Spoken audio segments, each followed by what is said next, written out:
Hey, this is Ellie from Magic Beans, and today we're going to talk about a topic that is near and dear to all of our hearts, and that is sleep.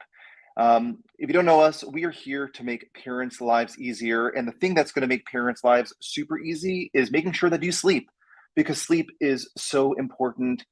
I know when I was a young parent, and I'm still a parent today, that I was so concerned about not sleeping when my baby was born. And then as my children got older, sleep just became an issue that came up again and again and again. And how do we get good sleep? And by getting good sleep, we become better people, more productive at work, better partners, and better parents. That's what we all want to be. So today we're going to talk with our friend Ellen McHugh from NAPS, which is a newborn and parenting support amazing organization that is nationwide. And we are going to learn from her amazing knowledge today. And the reason we're talking to her today is because this weekend is daylight savings time. And we are going to be turning the clock back, which means that your baby or your child or your toddler or your 5-year-old might get confused about what time it is, and they may wake up earlier than you want to. So we're going to bring Ellen into the studio right now and say good morning to her. Hello, Ellen. How are you? Hi, good morning. How are you? I'm doing great, but I'm telling you, we are nervous about this weekend, this transition. It is going to be potentially a rough one. Can you help us? What can we 100%. do? Is there anything we can do about this weekend? We can give ourselves a lot of grace. Let's start there. Some parents reached out to us at NAPS and started this transition a month ago. I was never that kind of parent. So I have 2 girls. They're 11 and 8. So I'm less stressed about this. But for everyone with babies and toddlers, I feel you. I remember the painful feeling about daylight savings. So I can go through some strategies to get you through the next kind of few weeks. I would love to hear the strategies, but first, I'd love to hear a little bit about you. Who are you? Tell me what you do every day. Okay, so I'm Ellen, and I am a pediatric nurse practitioner.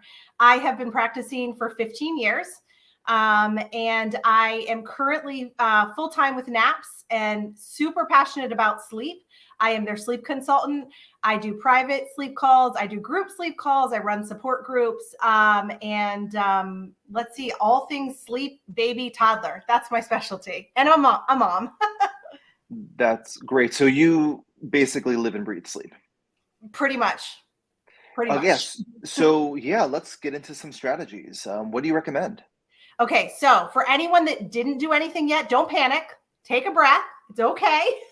Again, I was never the parent that proactively did anything. I waited because I feel like it can cause a lot of anxiety leading up to it to try to make everything work. And when it doesn't work because our children are not little robots, then we feel even more stressed. So let's get into it. Tomorrow, we're going to put our babies, toddlers, children to bed at their normal bedtime. And then all of a sudden, they're going to wake up and the clocks are going to be different. What I like to do on the weekends is just go by my normal time. So I would even not change like my oven clock, microwave clock. I would keep all that as much as I could on the normal schedule. And then the best thing to do is start to move their bedtime. It can be somewhere between 10 to 15 minutes later every few nights. So ideally, even for families that I'm working with that their child without daylight savings is going to bed at 6 and waking up at 5. I know that sounds dreamy to a lot of parents, right? And they say, Ellen, it's just not working for our family. We would like a 7 p.m. bedtime and a 6 o'clock wake up time because we know our baby sleeps 11 hours. So what we do is we add 10 minutes every 3 nights. And then we add 10 minutes to the wake up time as well. Does our baby instantly respond to that? No. It's not going to be as dreamy as I just made it sound, but that is a great starting point. Is the most important thing is set realistic expectations. I feel like in parenting, that's a very important thing to do.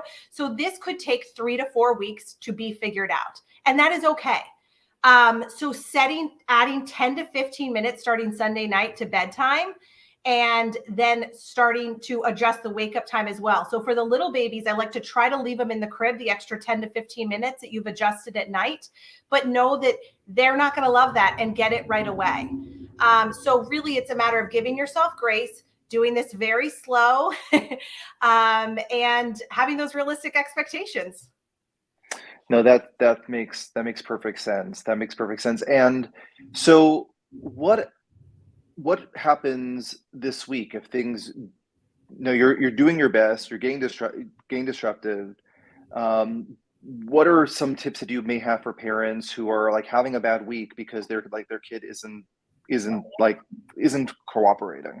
Right. And then say they have to go to daycare. And so instantly everything's disrupted.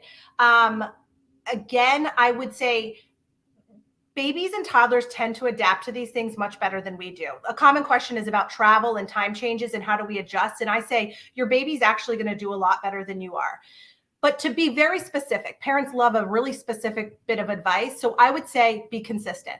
Stick to your routines at night. Don't waver, especially if you have a toddler. We don't negotiate with tiny little terrorists. So you have to be consistent and stick to your routines, because if you give them an inch, they will take 5 million miles. So follow your bedtime routine. If you have established that we're moving this later, we're changing everything up, and your child is resisting, protesting, follow. I always tell parents, stick to the script at bedtime. And if you have to write a script for yourself and your partner that you follow, or if you have a visual chart for your child, you need to stick to the script. We are not straying, because when we stray, they stray way far away. So be consistent. And also I think with sleep stuff is giving yourself grace, being consistent, and don't negotiate with the toddler. I guess those are the biggest things I would do this week. But Ellen, that's so hard. Yeah. They are little terrorists. They use every trick in the book to try to get you off your game. Yeah. So what are some of the keys to that consistency? What have you seen work for parents, especially the ones I know that I'm a very flexible person, and I'm not and I tell myself stories about my rigidity, and the parents tell themselves stories about who they are as parents. What if this were me, if I were coming to you, what would you suggest for me? Well, I would say to you is that let's be specific, anticipate their needs. What are they going to ask for? What is your child's go-to? I need to go pee again. I need more water. My binky fell on the ground. My blanket's not tight enough. I need 10 kisses surrounding my face and one on my nose, or I will not sleep well tonight. So anticipate their needs and incorporate within reason things into your plan. If your child is going to ask to go, this is so common, ask to go to the bathroom 5 times. Set the groundwork ahead of time. We're going to go to the bathroom once. You're also coaching yourself here. You're psyching yourself up. You're getting ready for battle. We're going to the bathroom once. If they tell me they have to go again, no. Because that little stray, even though you're like, well, what if they have to go? And then are they going to get a urinary tract infection? Because I'm the one who told them they couldn't go to the bathroom. And then we create this story. Stop. No. We're going to set the boundary. Go to the bathroom. If you think they're going to want water, bring a sippy cup of water into their room. If they're going to ask for 20 books, say tonight we're reading 2 books. Give them choices. Do you want this book or this book, this book or this book? So anticipating the needs and really holding your ground is the most important thing. And that goes towards parenting. There is a ton of research around being consistent and setting healthy boundaries, that as humans, we thrive with rules and boundaries. Being like and trust me, I'm a very flexible person, but when it comes to things that I know impact my child's behavior, physical, mental health, I stick to the script. And this is one of those things. No, I think that's super. I think it's great advice, and I totally, I completely agree. It's hard. I mean, I just find that it's really hard, because you're right. As parents, we do tell ourselves stories, and we do second guess ourselves, and that's true when they're little. It's true when they're teenagers. Let me tell you. But setting those boundaries are so important. I think you're right. Like having the kids have the confidence to know what to expect, to know that you have their backs, is just really important. So I just want to pivot for a second. And well, before that, I just want to welcome Oliver from Germany, who is our first person in the chat. If you have any questions for Ellen, our YouTube fans, please drop a comment. We might be able to feature your comment on the live stream and be able to answer your question live. But we do have the wonderful Kate behind the scenes also helping to answer some questions. So back to the question. So why is sleep important for adults? Yeah. Sleep is a basic human need. It's an essential life skill.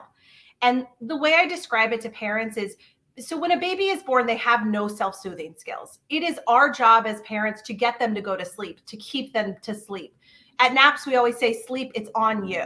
Physically on you, it's on you to get them to go to sleep. Those first 12 weeks of life are super important for bonding and attachment and all of those things. And as babies start to get older, we need to give them a little independence, and we need to give them the gift of sleep.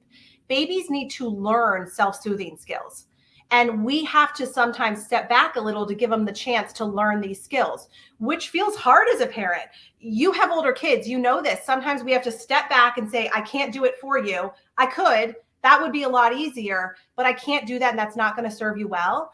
So knowing as a parent, I have to give my child the gift of sleep.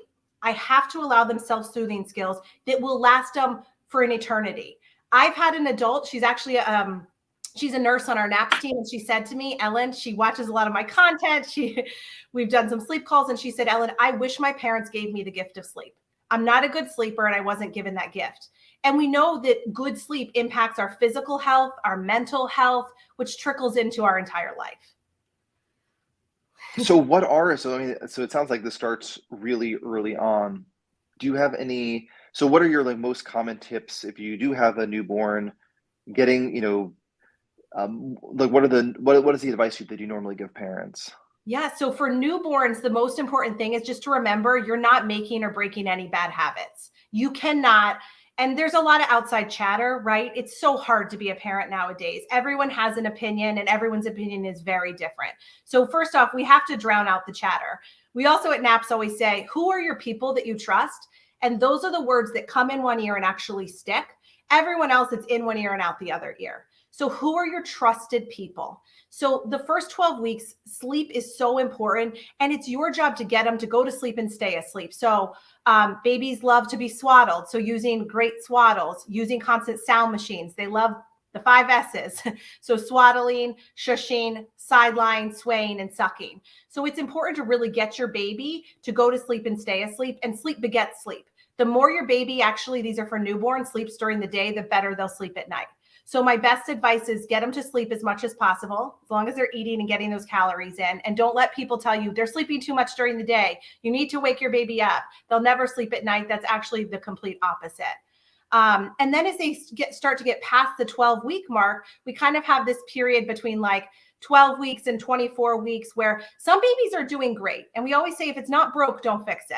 So some are doing really great, and some are actually struggling because we've got a 5-month-old who's used to being swaddled and rocked to sleep and fed to sleep and held for naps and all those things. And now they're struggling because they don't have any skills. So that's a time where we can back off and maybe use a transitional swaddle. I love the Love to Dream or the Merlin that gives them access to their hands, to their body, to help start to learn to soothe themselves, to get them to learn these soothing skills that I was talking about. Yeah, that makes great sense. We're going to put some links to some products that you can get at mbeans.com. Some swaddling products, some sound machine products. So you like sound machines? I love sound machines. You need a portable sound machine. You need a sound machine in your room where the baby's sleeping overnight. The portable ones, I love it to move around where they're sleeping during the day, because if we're observing day sleep, it can be in a swing or something, as long as it's observed. Overnight, obviously flat on their back on a firm surface. So that's where I like your plug-in sound machines. I love the Hatch. That's a great one. And the portable sound machines, the Hush is a good one. There's a lot of great products out there. Sure. No, that's great. So let's talk a little bit more about this transition. So I'm hearing it's your job for the first 12 weeks to teach your child how to sleep. And then there's a second wave that you sort of need to get through. I just know that listening to your kid cry is so painful. What do you have to do? Do you have to let the kid cry it out, or is there things that you can do? What do you normally recommend in that transition, and how long does that transition last? So sleep Training, if I use that word, people get nervous when they hear that word and kind of panic. And I get that as a new parent, what that feels like. But sleep training is very different for every family. And it has to be customized for what works for your family, because what works for your family might not work for another family. My favorite method is to do a little bit of crying. And I feel confident in recommending that to families because I am a pediatric nurse practitioner. At NAPS, our team is all nurses and nurse practitioners. So every bit of advice we are giving is based on research. And so there is a lot of research to support that giving your baby independence and the gift of sleep and letting them cry a little bit, and there are different ways to do it, does not disrupt their trust, their attachment with you. And this is for a well-loved child that has had those 12 weeks where you're meeting all their needs. And then we're saying, I'm going to back up a little bit. I'm going to empower you. I'm going to give you the gift of sleep. It doesn't make it easy, which is why at NAPS, we offer sleep calls, private sleep calls with me. We offer group sleep calls where I can really, what's your big concern of your family? What are you most worried about? A lot of worries are parents worry they're not going to like me when they wake up in the morning if I do sleep training. They're going to have attachment issues. And I can with conviction let you know that that is not true. But if crying out is not for your family, there are also different methods you can do to kind of wean off of. If you nurse or bottle feed your baby to sleep, could we stop doing that and could we rock them? And then could we go from rocking them to sleep to actually putting them down, using our hands while they're in their bassinet to wean off the methods so that we are actually, again, empowering them and giving them that gift of sleep. But sleep training looks very different for every family.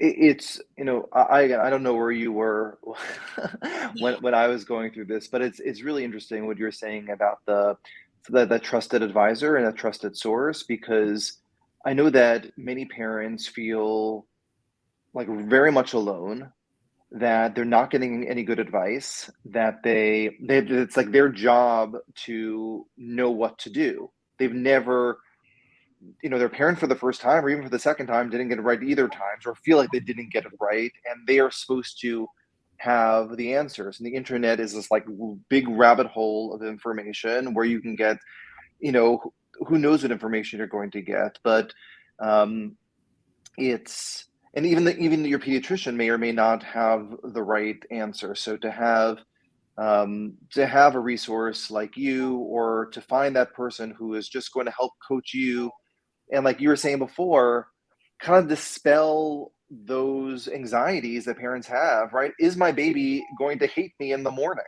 Yeah.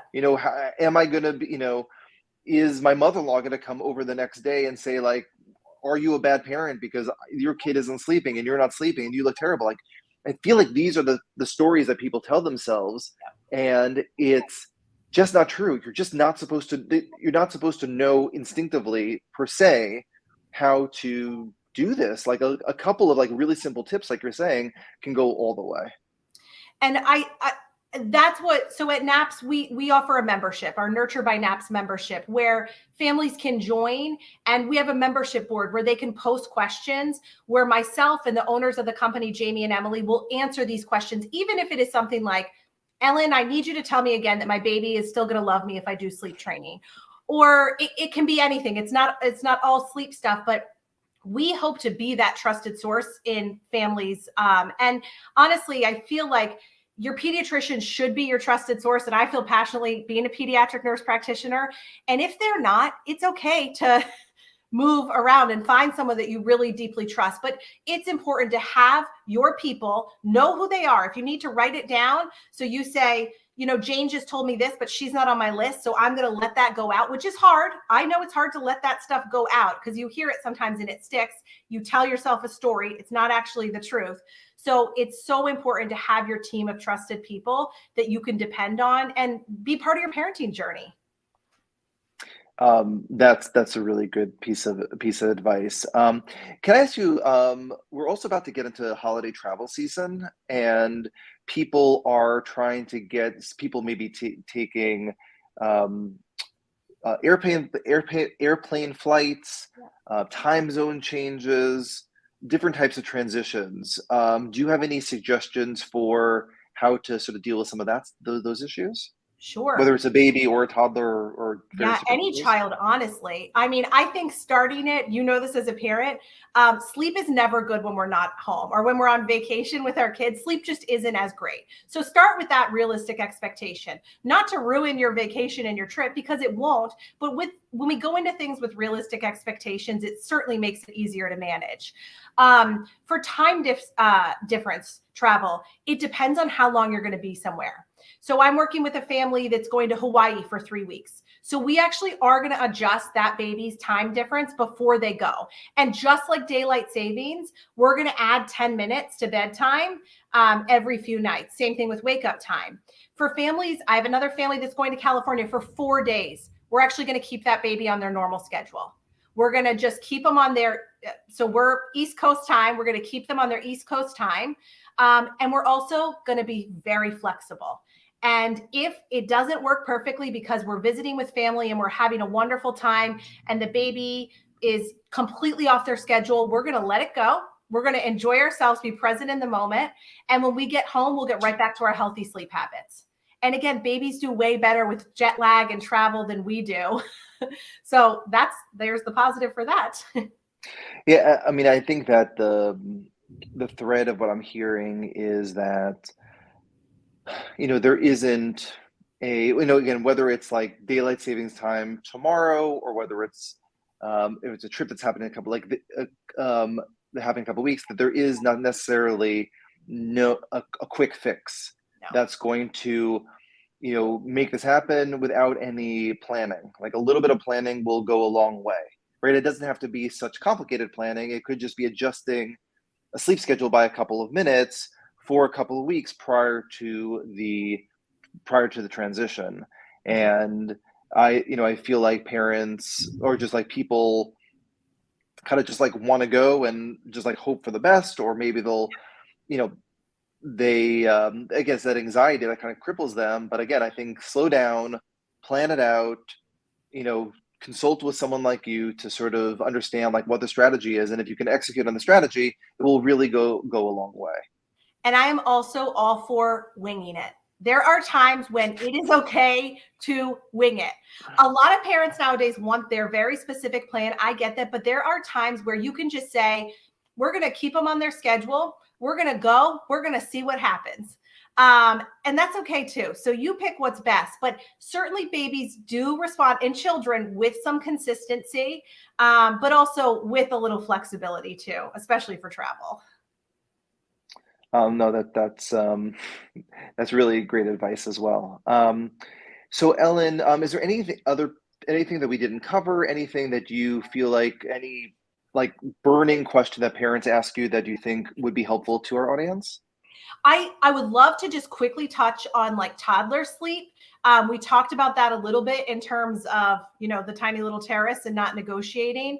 But I think that, the big burning questions parents have for us often is like, how do we transition them, from a crib to a bed?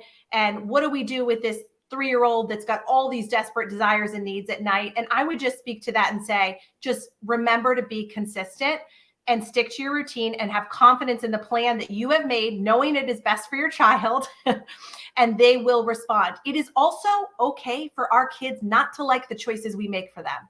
That's okay. It's hard when they're babies. That doesn't feel right. But we have older kids, and sometimes we set boundaries and they don't like it. And that's too bad, because it's okay, because I know at the end of the day, I'm doing what's best for them. And that's what matters. Mhm. No, that's a great piece of parenting advice throughout the ages. That's absolutely true. Ellen, how do people find you? How can they consult you, take a class with you? Tell us how to find you, because you are incredible. Oh, thank you. So I'm one of a team. So at Naps, you can follow us on Nurture by Naps on Instagram. We also have a website with links to all of our live classes.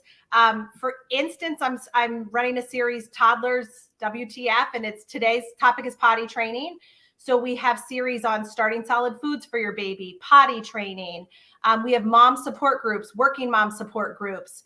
Our membership offers our message board where you can reach out. You can book calls with myself and the owners of the company, Jamie and Emily, to talk about anything you want to talk about. Bottle feeding, breastfeeding, diaper rash, anything you want to talk about, we're here for you. So I would go on our Instagram and you'll love it. And we're going to put a link to NAPS's Instagram in the description below if you're watching this after the live stream is over. And we'll also put links to Ellen's classes, how to find her as well, so you don't have to worry. Just click the link and you will go and find her. But Ellen, thank you so much for sharing your advice. Parents, you're going to be able to get through this this weekend and this week. And it's going to be okay because you are definitely doing your best. Yep, and that's all that matters. All right, Ellen. Well, thank you so much, and hope to speak to you again soon. I hope so. Good luck, everyone.